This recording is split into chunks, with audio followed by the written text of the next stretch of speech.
जब मैं एक छोटी बच्ची ही थी तब मैंने रोज़ाना दुआ पढ़ना शुरू कर दिया था और स्कूल जाने से पहले मैं कुरान को याद किया करती थी। मैं मसीहों से नफ़रत करती थी।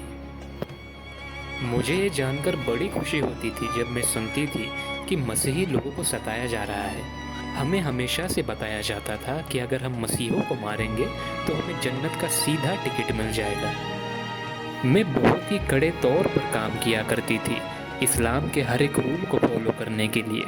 अगर मुझे लगता कि मैंने अपने हाथ सही से नहीं धोए हैं तो मैं बीच दुआ से उठकर फिर से अपने हाथ धोकर फिर से दुआ शुरू करती थी और ऐसा 10 बार होता था एक दुआ के दौरान। और मैं बहुत ही ज़्यादा डिप्रेस्ड और सुसाइडिकल हो गई थी। मुझे अल्लाह से काफ़ी दूरी महसूस होने लगी थी और मेरी माँ की तबीयत काफ़ी ख़राब थी और वो मरने को थी। मैंने अपनी माँ से कहा कि मैं अपने आप को मारने जा रही हूँ। तो उन्होंने मुझसे कहा कि तुम अगर अपने आप को मारने जा रही हो तो अपने साथ साथ मुझे भी मार डालो। तो मैंने कहा ठीक है, मैं ये आपके लिए करूँगी, हम दोनों ही मरेंगे।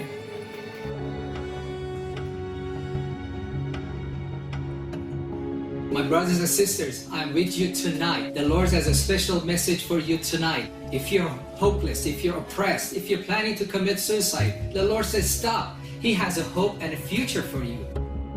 If you're planning to kill yourself, stop and call me. और फिर इसके बाद उन्होंने उनसे आधे घंटे तक बात की। मैंने कहा कि मैं ये करने जा रही हूँ और आज रात मुझे कोई रोकेगा नहीं। मैंने अपनी माँ को देखा, वो तौबा कर रही थी और नजात की दुआ बोल रही थी। इस पर मैं बहुत ही गुस्सा हो गई और मैं उनसे पूछने लगी कि अपनी ज़िंदगी के इन आखिरी लम्हों में ये आप क्या कर रही है? अभी आप जहन्नुम में जाएंगी। उन्होंने कहा प्लीज़ मदीना, उनसे यीशु के बारे में पूछो। मैंने कहा यीशु कुछ नहीं कर सकता। मैंने कहा मैं मोहम्मद से गुस्ताखी नहीं कर सकती इन लोगों से बातें कर कर।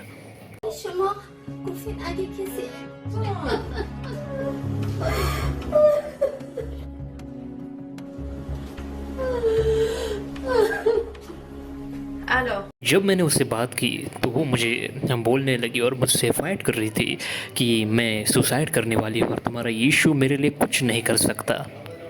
उससे काफ़ी लंबी बातचीत करने के बाद आखिरकार मैंने उसका मन बदला। मैं बस मरना चाहती हूँ। असल में तुम अपने आप से कहो कि अल्लाह ने अभी तक तुम्हारे लिए कुछ नहीं किया। सिर्फ एक चांस यीशु को देकर देखो, इसके बाद तुम नेक्स्ट वीक अपने आप को मार सकती हो। उन्होंने मुझे चैलेंज दिया और मैंने सोचा कि ये अच्छा रास्ता है अल्लाह की खिदमत करने का, ये आखिरी मौका है।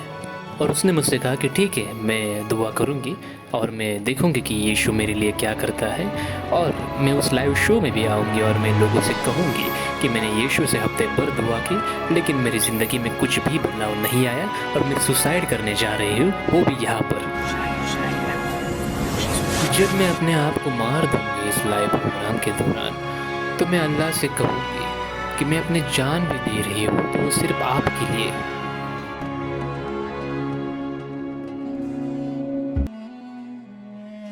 अगली सुबह मैं उठ जाती हूँ एक आवाज़ को सुनकर। मैंने देखा कि मेरी माँ चल रही है और वो बिल्कुल सही चल रही है। और मैंने उनसे कहा कि हमें जल्द से जल्द हॉस्पिटल में जाना होगा। डॉक्टर ने उनके ब्लड वर्क और MRI रिपोर्ट्स को चेक किया तो उन्होंने कहा ये तो चमत्कार है, इनके बॉडी में कोई भी MS नहीं है। पर मैंने कहा कि ये नामुमकिन है, कुछ तो गलत है। नहीं, ये चमत्कार है। आपने किस इमाम से दुआ की है? आपने किस इमाम से दुआ की है? वो कौन सा इमाम है?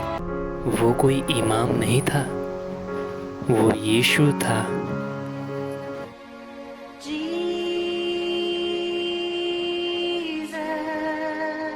When I said those words,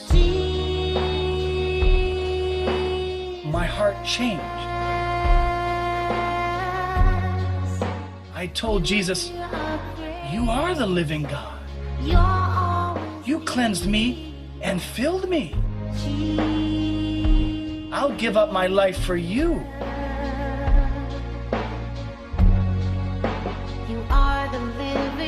Today, Vadina and her mother are apostates. They risk their lives in ministering in Iran's underground church. Please pray for the Christians facing persecution around the world.